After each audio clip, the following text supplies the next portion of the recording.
में युवाओं की जान जोखिम में डालकर हदें पार न करे धामी सरकार। मैं उत्तराखंड प्रदेश के तमाम उन प्रतियोगी परीक्षाओं की तैयारी कर रहे युवाओं का ध्यान केंद्रित करना चाहूँगा और अपने इस वीडियो के माध्यम से धामी सरकार और उत्तराखंड अधीनस्थ सेवा चयन आयोग से निवेदन करना चाहूँगा कि लगातार प्रदेश भर में जिस प्रकार की आपदाएं आ रही है, लगातार जिस प्रकार की घटनाएं सामने आ रही है, मुझे लग रहा है कि ये 21 सितंबर को होने वाली परीक्षा को स्थगित कर देना चाहिए।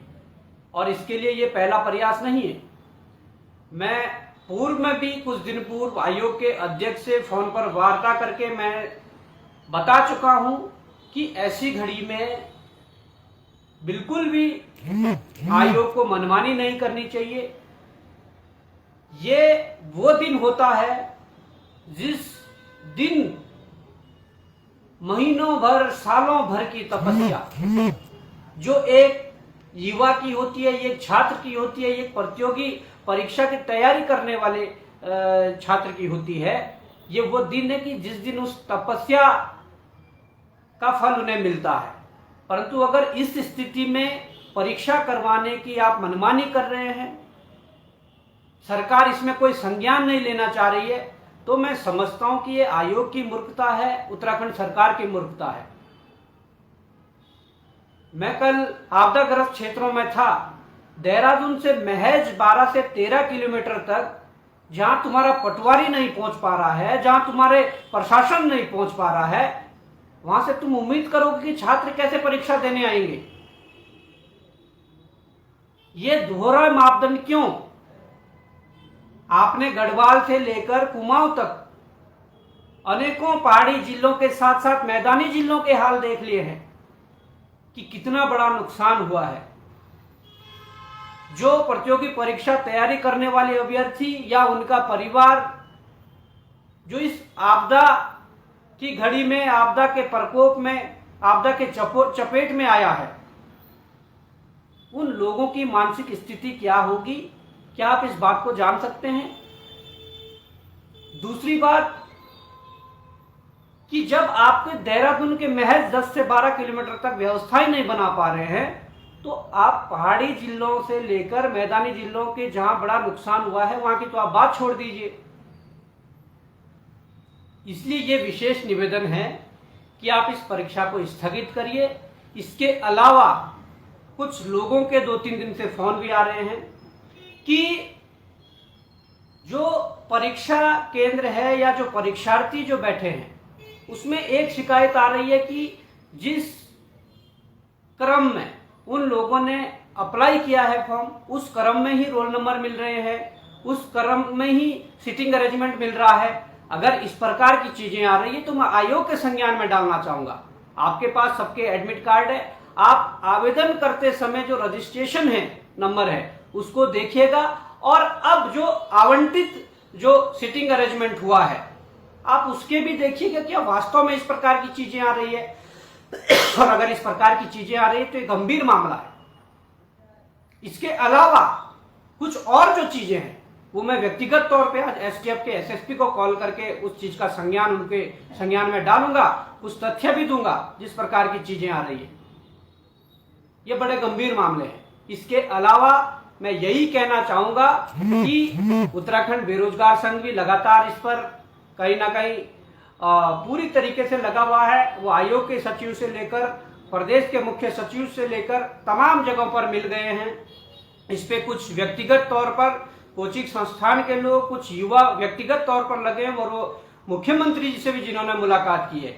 और अगर इसके बाद भी परीक्षा स्थगित नहीं होती है तो आप समझ जाना कि सरकार युवाओं का हित चाहने वाली सरकार नहीं है।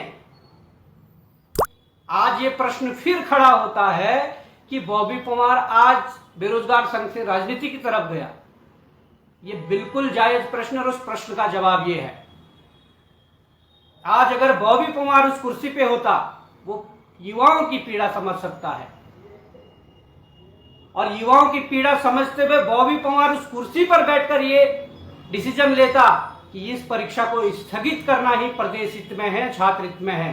परंतु आज हमारे कुर्सियों पर बैठे, चाहे आयोग के अध्यक्ष से लेकर या सरकार में बैठे विधायक, मंत्री और मुख्यमंत्री तक हो, अगर वो ये फैसला नहीं ले पा रहे हैं तो आप समझ सकते हैं कि उन्हें युवाओं की कितनी पीड़ा है। इसीलिए ये रास्ता चुनना पड़ा कि भविष्य में जिस प्रकार का छलावा युवाओं के साथ हो रहा है वो छलावा नहीं होने देंगे। ये छलावा करने वाले लोगों को बाहर करेंगे, ये मैं बता रहा हूं। आज ये स्थिति है, मुझे लगातार फोन आ रहे हैं देहरादून के कई ऐसे इलाके जहां पर युवा रूम लेकर रेंट पे रह रहा है, वहां 3-3, 4-4 दिन से पानी नहीं आ रहा है। आप उन युवाओं की मनोदशा को समझ सकते हैं?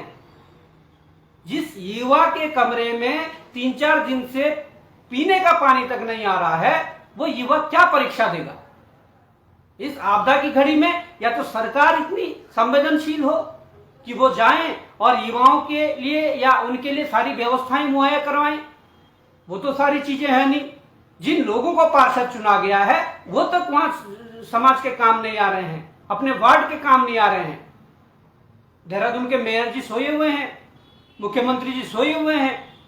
उन युवाओं से पूछिए जो करणपुर, धर्मपुर, जो तमाम रायपुर, तमाम जगहों पर रह रहे हैं और जहां पर पानी 4-4 दिन से नहीं आ रहा है, क्या वो युवा, उसकी मनोदशा क्या परीक्षा देने लायक हैं?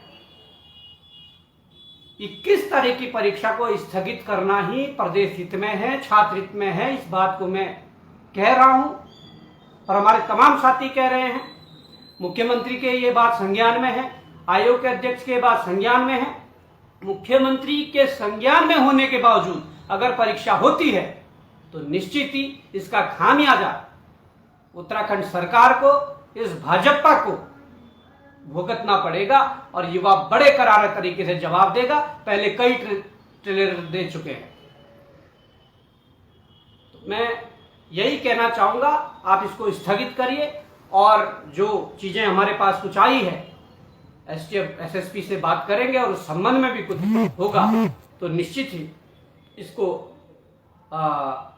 आप सबके सहयोग से ये परीक्षा भविष्य में करवाई जा सकती है। 15-20 दिन का, 25 दिन का टाइम लिया जा सकता है। परंतु इस स्थिति में अगर कोई युवा परीक्षा देते समय कोई दुर्घटना का शिकार हो जाता है, कोई ऐसी अनहोनी हो जाती है, उसका शिकार हो जाता है, पूरी जिम्मेदारी उत्तराखंड के मुख्यमंत्री पुष्कर धामी की है, पूरी जिम्मेदारी आयोग के अध्यक्ष जीएस मार्तोलिया जी की है। अगर किसी अभ्यर्थी का इस आपदा के कारण, या मैं ये कहूं कि लोकल ट्रांसपोर्ट जो चलता है वो आवागमन के कारण किसी की भी परीक्षा छूटती है, कोई अपने परीक्षा केंद्र पर समय से नहीं पहुंच पाता है, तो उसकी जिम्मेदारी सारी इन लोगों की होगी। इससे आगे मैं यही कहना चाहूंगा कि इस परीक्षा को स्थगित करिए और एक नई तिथि जारी करिए। और उससे पहले आयोग को मैंने एक चीज बताई है कि जिस प्रकार से आवेदन करते समय जो रजिस्ट्रेशन जो नंबर है